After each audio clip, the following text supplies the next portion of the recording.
गासैनिसिमबो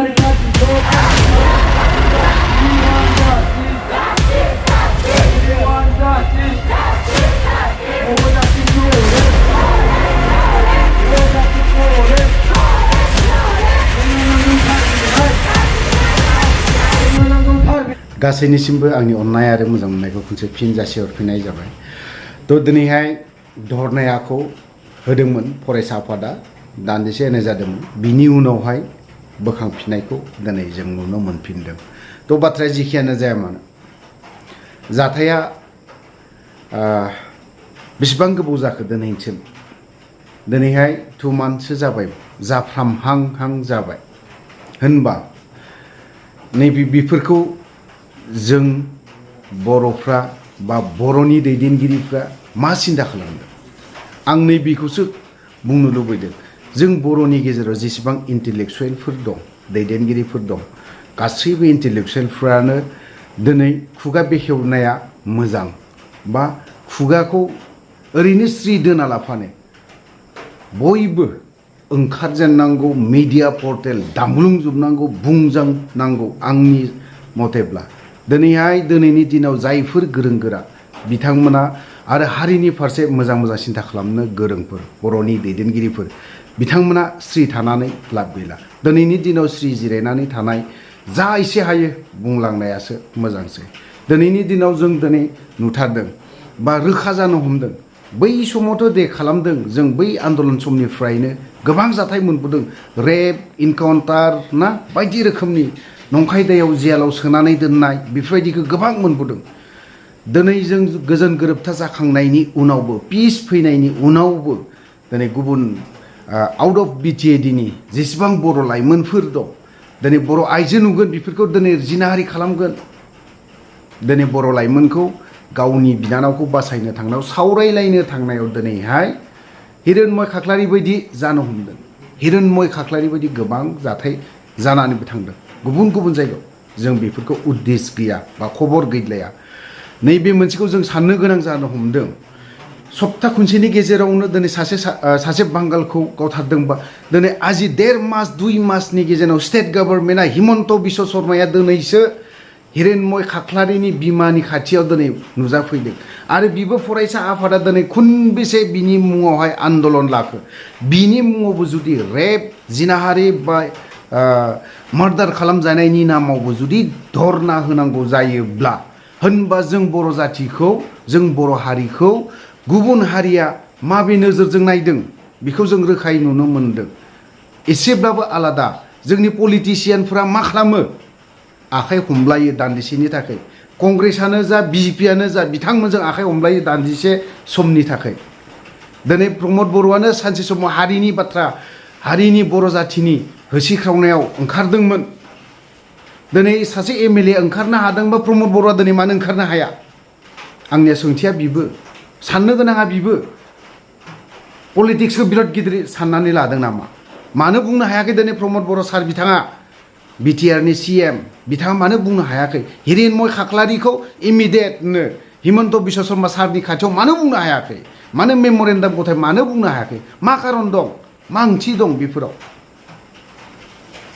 बेफोरबो साननो गोनां जानानै फैदों। दिनै प्रमद बर'मोन बायदिखौ हिमन्त बिश्व शर्मा सारमोन बायदिया बा स्टेट गभर्नमेन्टआ फिदिंनानै दोनबाय थानायखौ जों नुनो मोनदों। जों साननानै लानो हायो जे जों बर' जाथिखौ बा ट्राइबेल जनगोष्ठीखौ एसामिस हारिया, गुबुन ट्राइबा, बिथांमोना जों बर' बा ट्राइबेलफोरखौ आलादा नोजोरजों माइ गाब जुजाय खालामो। जों बेखौसो नुनो मोनदों।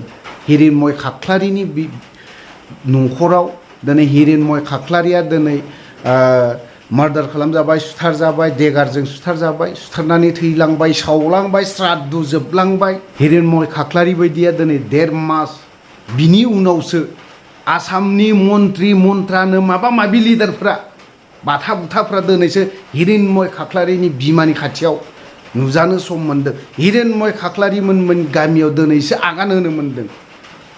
हिरण्मय खाख्लारिमोननि गामिया मा अबस्था बेखौ दिनैसो नुदों। स्टेटनि मन्थ्रिनो, लिडारनो, सिएमनो बिथांफोरबायदिया दिनैसो सम मोन्दों। होनबा जों बर' जाथिया बेसेबां अयनाय खालामजागासिनो दं बेफोरबायदियाव दुखु मोनाब्ला माबायदियाव बबे बिथिङाव दुखु मोनो सोर रागा जोङा जानो दिनै फरायसा आफाद बायदिया मानो एफाग्राब होसिख्रावबाय थानो गोनां जादों हिरेनमल खाख्लारिनि न्याय नांगौ माबा माबि नांगौ 20 लाख थाखा बुंनो अनसुंथाइ मोनफिननांगौ न'खरा बेफोरबायदि बाथ्राखौ दिनै बुंफिनबाय थानायखौ जों नुनो मोनदों थ' जेखियानो जादोंला आं बेखिनि बाथ्राखौ बारा गोलाव बुंनो सानाखै थ' दिनैनि जाखिनि दिपेन बर'नि जाखिनि स्टेटमेन्ट होनाय बेखौ एसे नोंथांमोननो आं एसेब्लाबो ससेब्लाबो होलांनि माखासे टपिकखौ जोबथायावहाय एसे सावरायनि थ' नैबे मोनसेखौबो एसे सानना नायनाया मोजां जों BTC आवहाय गोबां बाथ्रा जों गुबुन ट्राइबजों दाजाथों इसोरनि अननायाव दावहाया फिन दावहा फैफिनथों जों बेखौ लुबैयाखै आरो लुबैया गासैबो बर' रायजो राजा बेफोरबायदिखौ लुबैया जों खुगा खुगा खोनादों आं बुंनो थांला मुंखौ सोरजों सोरजों मा जानो नागिरदों दिनै बियो दा फैफिनथों बायचान्सआव जायोब्ला जों BTR गभर्नमेन्टआ आरो प्रसासना माबायदि जों बर'नि सायाव प्रटेक्ट होगोन जों बर'नि सायाव माबोरै होबथागोन बेखौ आं दिनै एसेब्लाबो सोनानै होबाय खारन जों खोनानो मोन्दों गोबां जायगायावनो चिरां डिस्ट्रिक्ट आरो क'क्राझार डिस्ट्रिक्ट बे मोननै जायगायावहाय गोबां जाथाय जानायनि बाथ्राखौ खोनानो मोन्दों आरो रायजो राजानाव जों सोंहरदोंबो खना खनला गामिफ्रावहाय डिउटि होफैदों डिपार्टमेन्टआ जों बर'खौ बेसेबां प्रटेक्सन होनो हायो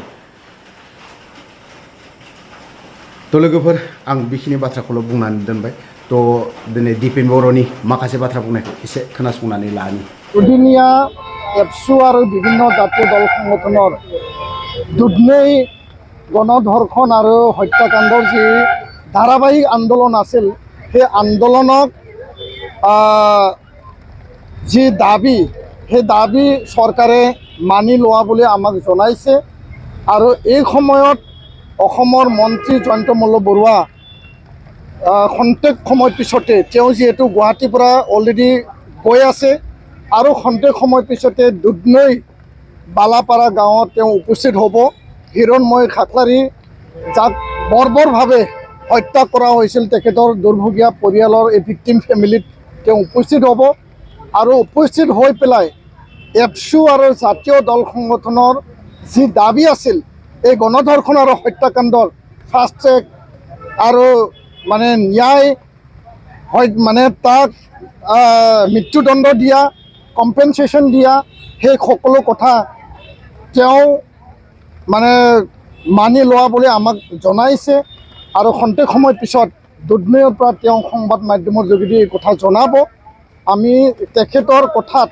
যেহেতু 2-3 লানি আলোচনা হৈছে আমি আশ্বস্ত হৈছোঁ তেওঁ যেহেতু আশ্বাস দিছে মুখ্যমন্ত্ৰীৰ নিৰ্দেশত যেহেতু তেওঁ অলৰেডি দুধনৈলৈ গৈ আছে তো আমি আশাবাদী আৰু দৃঢ় বিশ্বাসী যে তেখেতে গৈ পেলাই এই দুধনৈ গণধৰ্ষণ আৰু হত্যাকাণ্ডৰ যি উচিত বিচাৰ সেই বিচাৰ চৰকাৰীভাৱে যিমান পদক্ষেপ ল'ব লাগে সেই পদক্ষেপ তেওঁলোকে ল'ব আৰু এই ক্ষেত্ৰত যোৱাকালি আৰু আজি যি ধৰ্ণা হৈ আছিল এই ধৰ্ণাৰ সময়তে যোৱা ৰাতি এই হত্যাকাণ্ড হিৰণময়ী খাকলাৰী হত্যাকাণ্ডৰ লগত জড়িত এজন অপৰাধী আৰু অভিযুক্তক অলৰেডি আকৌ এজন কৰায়ত্ব কৰিছে যি দুগৰাকী পলায়ন কৰি আছিল তাৰে এজনক কৰায়ত্ব কৰিছে আৰু আনজন এতিয়াও পলাতক তেখেতকো কৰায়ত্ব কৰিবৰ কাৰণে পুলিচ প্ৰশাসনে অলৰেডি কাম কৰি আছে বুলি আমাক জনাইছে তো আমাৰ আজিৰ যি আন্দোলন